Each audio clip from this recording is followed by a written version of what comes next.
You got a new YouTube channel. Oh, I do, man. Like, do you just not stop? You just No, keep I just going? don't just keep cranking them out, man. Man, I saw the videos from that. It's like, Got hit with a bit of weed over there. They're not cooks. They get someone to cook for them. cooks aren't educated. No, we're done. Yeah, do you like a vertical spit or a horizontal spit? Wow. Good day. Welcome back to Broken Rice. This is Val. Yes, and we got Max here. How y'all doing? Damn, it's been a while. Been a while. How are you? How are things? I'm good. What's new? What's doing? I've been the same. I've been in Vietnam. You're the one that's been on the European excursion. I know. I was only meant to be for a month. Obviously, apologies to all our loyal listeners, all 2 or 3 of you. Yeah. We haven't been on for a while. I was only meant to go to Europe for like a couple of weeks, but ended up going for 3 months. Yeah, I had a blast. And I guess, a lot to catch up on. But I think, I don't know, enough about me first off, but what's been happening with you? Not much. I've been in Vietnam a lot. Not traveling too much, but just exploring around Vietnam. Yeah. Recently went to Hue. Yeah, right. How's that? It was fun. Man, cool people. They're relaxed. They're friendly. And, man, they just care about food. Yeah. Like, I'll be like, They're eating, really cool people out there. Yeah, you'd be eating, like, breakfast, and auntie and uncle will be like, what you going to eat for lunch? I'm like, I don't know. I'm eating breakfast right now. They're like, well, you should go eat lunch here. It's really good. I'm like, okay, thank you. Was that your first time in Hue? Yeah, it's my first time in Hue. I've been all around, just never been to Hue. Damn. Actually, the area like Thanh Hoa and like Hue, in between there, I've just not been. How's the weather? Perfect. I went when it was perfect. I went before the flooding. Oh, that was flooding. No, before it. When did you go? I don't remember. I don't think we have seen each other since It's been a while. maybe August. July. I think July. Fuck.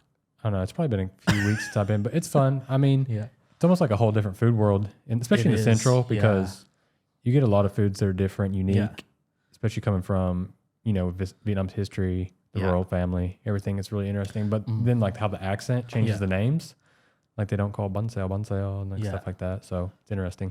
Question. Do they call it Bung Bao Hui or they just call it Bung Ba? They called it Bún Bò Huế. Oh, really? Yeah, there's a lady. Well, I mean, her store was Bún Bò Huế. Yeah. Ba Tuy. Okay. Yeah. So BBH. Yeah. I always thought it'd be weird. It's like going to, I don't know, an original spot for it and it's still using the city for that dish. Right. I think it's just because everybody where in Vietnam has their own take on Bún Bò. Yeah. Oh, yeah. There's so many different Bung Ba Right. around. I mean, so many people call it Bún Bò Huế when it's really not like Bún Bò Huế to me. You know what I mean?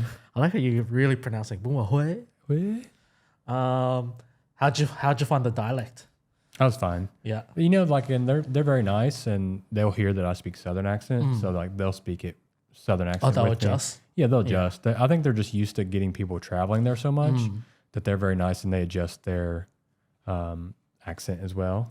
Any like food highlights in terms of like maybe dishes you've actually never heard of and you had for the first time, or you had maybe here, but then when you had there, I was like, oh, it's quite different or something like that? Yeah, I think for me, one thing I always forget about when I get to the central is how salty the Nuoc Mam is. Right, okay. Which I really like. Yeah. I like how really, really salty it is. It's not sweet. So, I mean, fish sauce is so different even when you eat it from dish to dish, but definitely varies throughout Vietnam, right? Different fish, different fermentation periods, different environments, different microorganisms. For sure. So the fish sauce was very pleasant for me. But dishes that I tried that I'd never heard of, like bon ep, like the constrict. Yeah. So that was a funny one because they just take the boat out again, right? Yeah. And they use that and they, boom. That almost looks like a taco press. Right? Like you're pressing tacos. Yeah. And they close it. It gets super hot and they close it for like 5 seconds. Yeah. And it was just kind of had this kind of like chewy texture. You still roll it. It was really refreshing. And then bun quai, which is a bun sail, but they put the whole fish in it. Right. I don't know what the fish are in English, but they have 2 types of fish. I mean, they're big too. You know, you're kind of like, man, what are you doing? I was like, how do you even eat this? And you go and you pick the meat off and then you pick some of the actually fried up batter and like eat it together. Yeah. That was good. And then the thing, man, when you finally have like bun bèo, bun num, bun lọc, like in Hue, like had a old lady, I forgot how old she was. I think she was born in 36 or 38. Yeah. And she'd been selling since 69.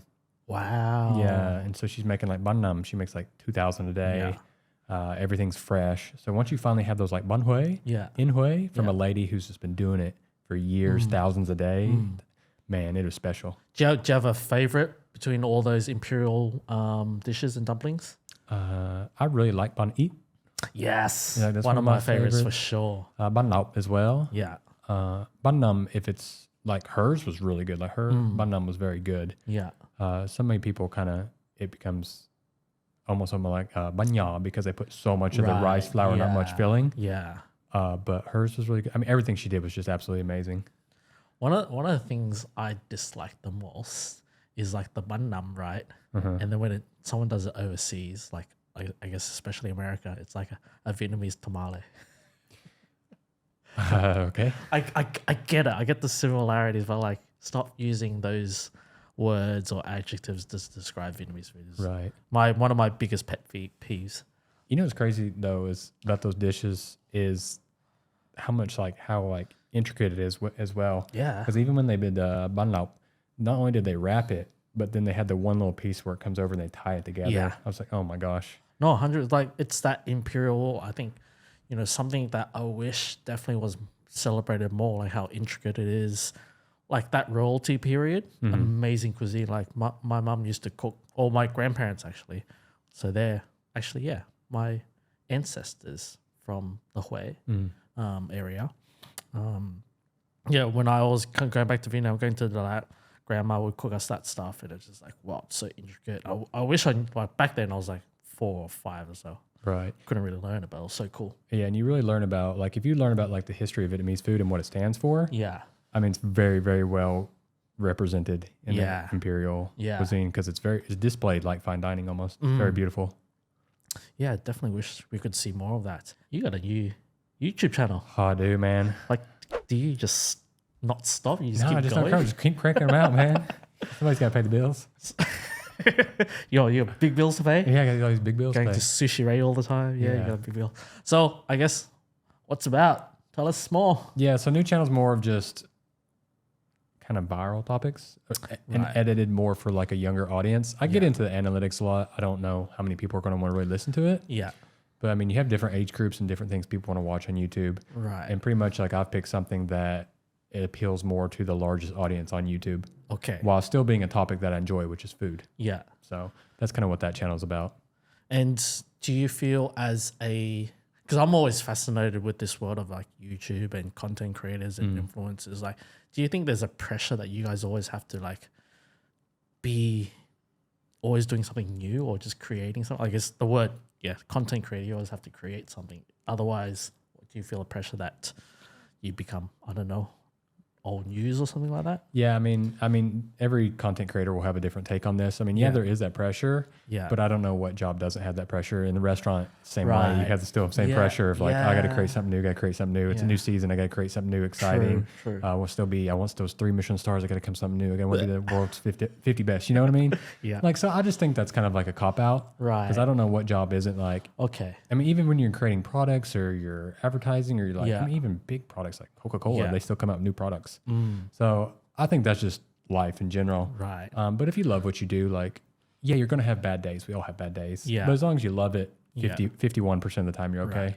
So right now you got, obviously the one that's mostly Vietnamese content, and you got your new one that is more, you're going to be more edited, right? Right. Yeah. It's like a lot more topics, challenges. Right. Exactly. Challenges. Like things that. Don't you have like a daily one as well? Yeah. Daily one, just kind of like when you're traveling, just kind of see what the day in the life is like. Yeah.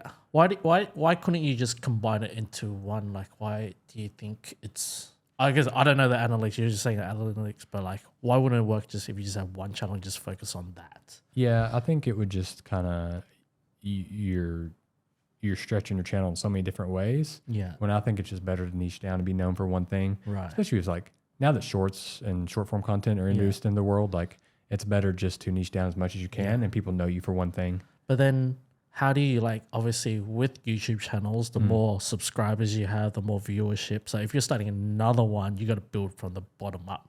And these days it's not, is it easy to build more followers? Or I think it's skill. So I think it's easy. I mean, I've done it for 5 years now. Yeah. So I have 5 years experience. Right. Like I know what makes a good video, what makes a bad video. I know how to look at the analytics and tell, okay, this is when my video went wrong. Yeah. So next video, I need to fix this. Right. Okay. So that's pretty easy. Damn, tough work.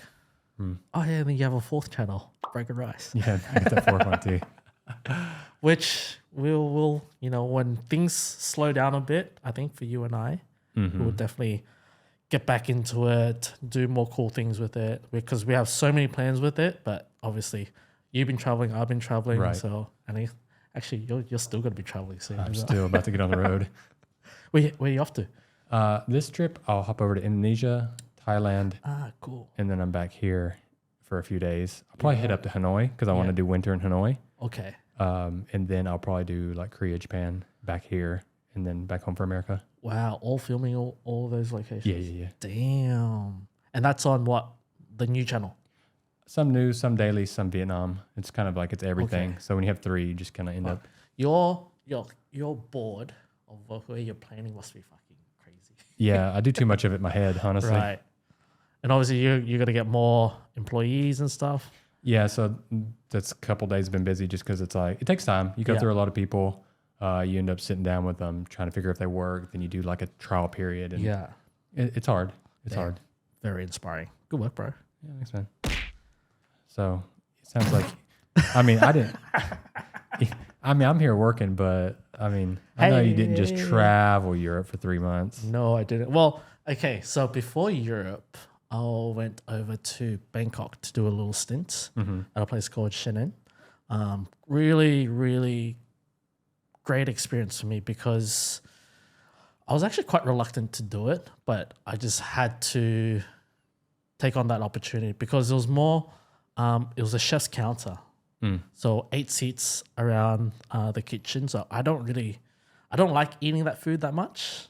And I don't really like cooking that food that much. So I really had to take on the challenge of how could I still be me in that type of environment, and did it somehow. Because I think, remember a while ago I spoke about hum. Yeah. That really inspired me. That was like more like the family style sharing. And then I got an opportunity to dine at Sumrup, which is one of my most up there in the restaurants I've ever had the pleasure of going to eat. Yeah, because they got you super high or because... Yes, got some Man, I saw the videos from that. It's like... got hit with a bit of weed over there. Imagine that, going to a restaurant and just getting high on weed. But that wasn't the reason why I enjoyed it so much. But it was kind of like a chef's counter, but not at the same time. It was, yes, you sit around a counter and you eat, but the dishes were more like family style sharing, but in a smaller format. In terms of like actually very similar to you know when you go and eat gombenzang, and you can just get like a whole bunch of plates of things. It was very like that, but in like a really, I guess, nice setting. Not saying gombenzang isn't a nice setting, but it's just different. Right. So for me, it was like, okay, if they can do it, I think I can translate what I want to do in that chef counter experience as well. So it was just like, gombenzang, gomyaden type of style, but in small plates, but done like, just got really nice produce, explored the market a lot as well, and just use local things. What makes a good restaurant is give people lots of dishes with weed? I didn't use weed though. Okay. Actually, oh fuck, why didn't I use weed? Yeah. It's legal there. Maybe illegal there. I can't do it here. But yeah, that was really cool. It was like, did about, I don't know, like 15 dishes. But I think it was really cool because also another place that really inspired me was Wanayuk. Because Wanayuk does one of the final courses is like a tray of rice, but like, it's like an economy rice, but really done intricately. Yeah. Like there's rice from like 3 different regions, 3 different grains, and then you can choose with that. And there's like this really beautifully fried egg and this really like beautifully done curry. So I was like, I just love how in Thailand, when they do like this, I don't know, how do you call it? This modern or this like upper echelon of type of cuisine, they're not using other countries or influences to make their cuisine great. They're just using what they know, cooking it to the best of their ability, using the most amazing produce found locally, working with farmers, producers, whatever's in season, and they're just going back to the roots and doing that. Right. And I just wish, that could be done more with Vietnamese cuisine instead of relying on like, there's so much relied on Japanese, techniques or whatnot. So for me, it was really cool to do that. Really great experience. And would I do it again? I don't know that style, but if the opportunity came, I'd definitely, maybe. I don't know. Not looking for it, but yeah. And then from Bangkok, you went over to Europe, right? Yes. So Europe, I was only meant to go for a couple of weeks. It was to do a residency at a place in London called Carousel. Carousel is basically, like the name suggests, a carousel. It's like a carousel of chefs. So it's always a different chef there, a week, 2 weeks, whatever someone can do. That sounds stressful. Yes, for them, maybe. Actually, I didn't make it easy for them because my menu was more like, I had an idea of what I wanted to do. I kept, like, this was the pursuant. Is that a word? Or the pursuit? Maybe that's the better word. I'm from Arkansas. You can't ask me if words are real or not. Of wanting to do this style of cuisine more in my repertoire, of like this gom gia đình type of thing. Like Vietnamese things, because I think it's such an unrepresented part of Vietnamese cuisine, like globally, that Vietnamese people do these things with a spread of rice and different stir fries, braises and stuff like that. So I really wanted to do that in that setting. And again, carousel is more of like, well, there's no rules what a chef wants to do, but most chefs that go there are from obviously the more high-end restaurants. They do like set menus, degustations, 10 courses. So when I went there, I was like, you know what, I can't do that because the format is it's 50 to 55 guests, all sat at 7:30, and you all cook for them all at once. Wow. So there was no chance I was going to do 10 courses of 50 plates each. I was like, no chance. Right. I'll just fucking go down. But I wanted to do like, okay, if there's tables of 2s, 4s and whatnot, it's sharing format. Okay, cool. So do some starters. I did, DIY rice paper rolls with whatever was in season. I think that was one of the best ones I've done to date, I think, that I've really liked because I was just using, everything was local because in London or England, there's actually not that much Vietnamese produce. You get the basics like herbs, that's the share with Thai, but very like minimal. Yeah. So, and I was okay, like, how can I still do Vietnamese flavors with these types of produce? And my thought was like, because I always thought that to do Vietnamese food, you need the essentials, you need everything. Otherwise, it's not. But for me, it's like, that could be a way to look at it, but also a way to look at it is more like the style of eating. How you represent it, the culture, like the moment. So just getting people eating together, rolling rice paper rolls, I think that's not too far off from Vietnamese food, is it? No, actually, I think the produce aspect of Vietnamese food is not overrated, but overstated because I think you just really get it more in the South and maybe part of the Central. Yeah. But once you get like above Hue, like the amount of produce you get goes. Yeah. But it's also, one of the challenges I always face is when people say, oh, but you're not using this herb, you're not using that herb, so it's not Vietnamese food. But like, does it really need that specific herb? Like, what if it's not growing? Like, I think again, that's people that come from like Mintai, Mekong, and like South more. Yeah. And but it was really cool. Like, the crowd there were very, they loved it. They were like they could feel like it was like a home cooked meal, which is, I think, I've been trying to figure this out for like years and years and years. Like, what is it that I'm cooking? Where am I going? Like, what is my style? And I've been finding with all these different stints overseas that it's home cooked meals, like homely, making people feel like they're at home. Like, Did you make them wrap like the guicul? 100%. Oh man, I wasn't gonna wrap for them. I'd pay to see that. Got them the bowl of water, rice paper. They had to do everything themselves. Oh, I just cooked the proteins, made the herbs really nice, picked it really nice, pickled really beautiful radishes and things like that, heirloom carrots and things. But it was cool. It was really cool to see them do that because they don't get that experience much in London. There are restaurants that you do that, but just in this type of like setting or just these types of projects. Because I did so it was almost like a gai kung or like a tet lok, gourmand jang type of thing. But I was doing like drunken prawns with that, like these beautiful school prawns that we used.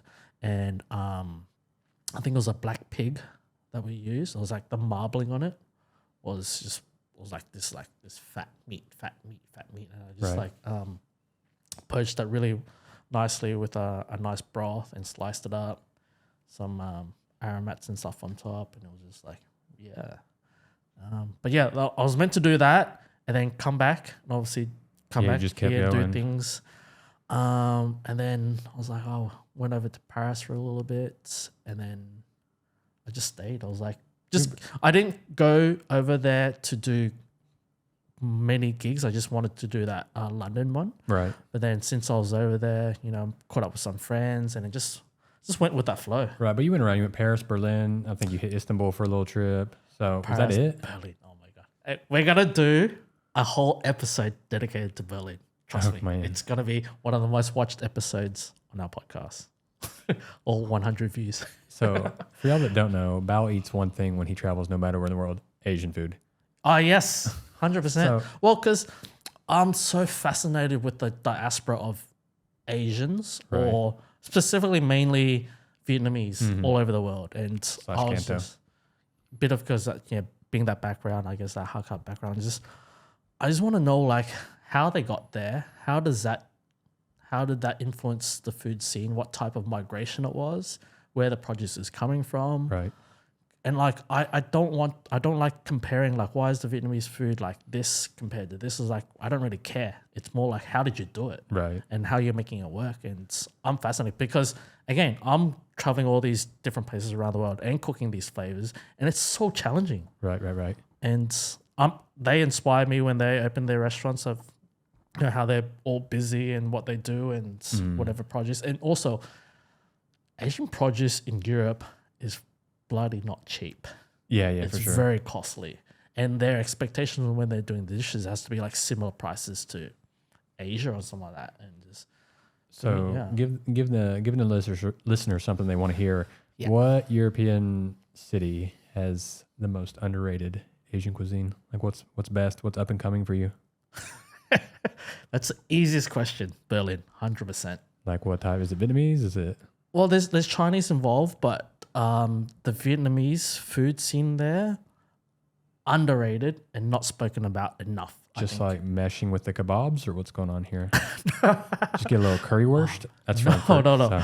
I think it's the that migration. So from what I'm noticing and what I understand is after that fall of the Berlin Wall is when there was a lot of Vietnamese started to migrate there. Okay. So it's a younger demographic. You're right. So, there's always this relationship between France and Vietnam, but the Vietnamese were in France a long time ago. Like, the 40s? They started to go. And the people that went there were more like the scholars, more educated, like doctors, engineers, They're not cooks.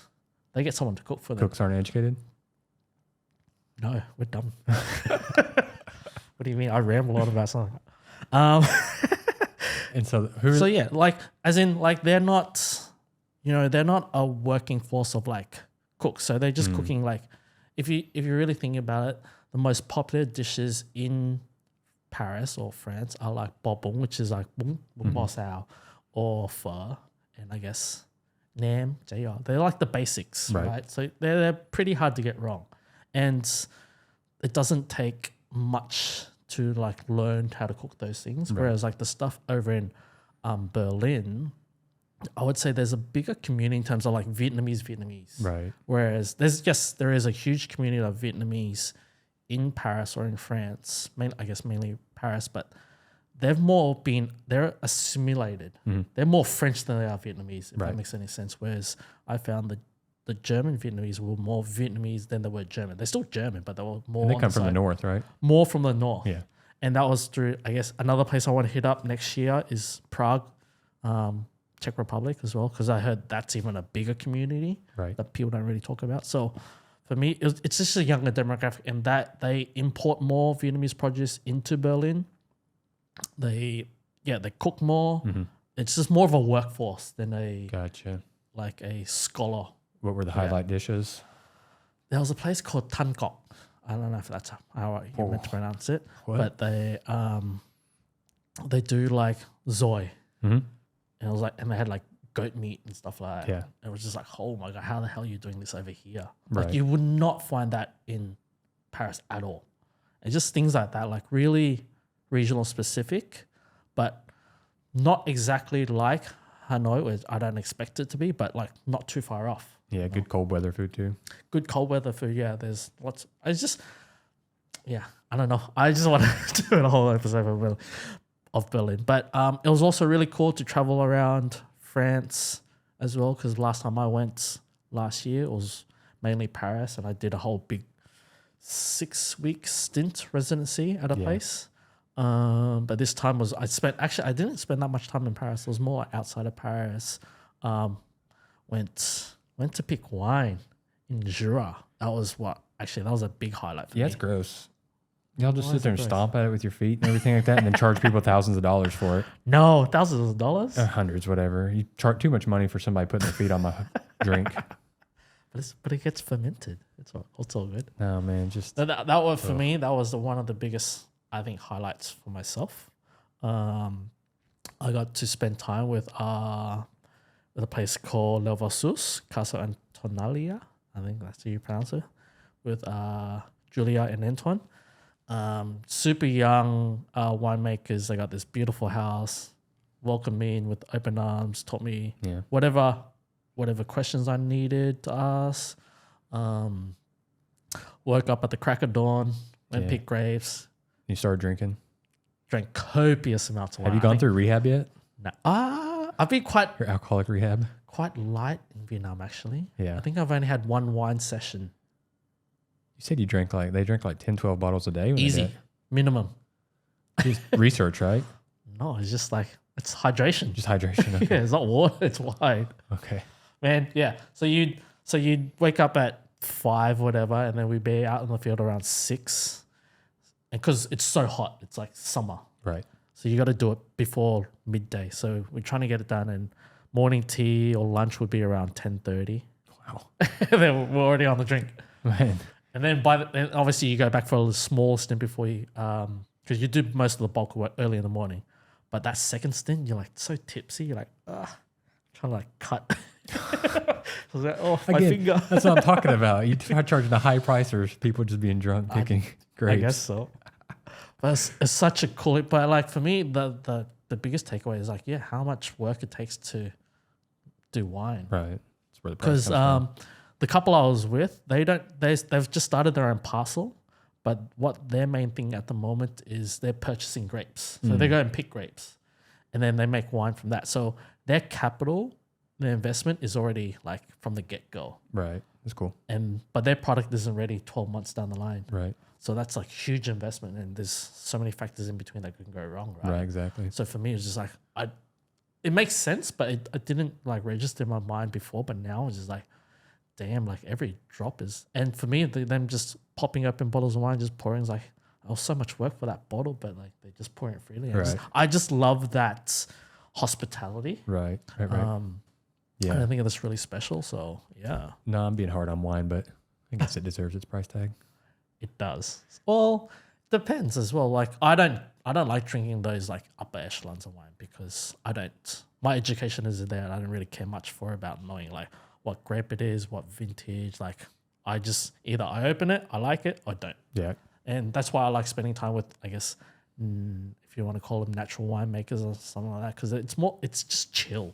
Yeah. It's a way of life type of thing. And to me, how I cook and how I live, it's very similar. And that's why I'm more closer to that side. Hell, it's a hell of a way to live too. Make money and get drunk all day, I guess. Not bad. Not bad life. Got it figured out. Lots of hardships, but if it makes you happy, then go for it. One thing I want to talk about real quick. Wow. First time to Istanbul and hopped right to your top 5 foods, right? Top 5 food destinations. 100%. Oh, man. What was it? So I got asked this. I don't know who asked me. I think it was like a follower on Instagram. My top 5 cuisines easily would be Vietnamese, Cantonese. I don't even remember my list now. I think it was French. Was it French? Yes.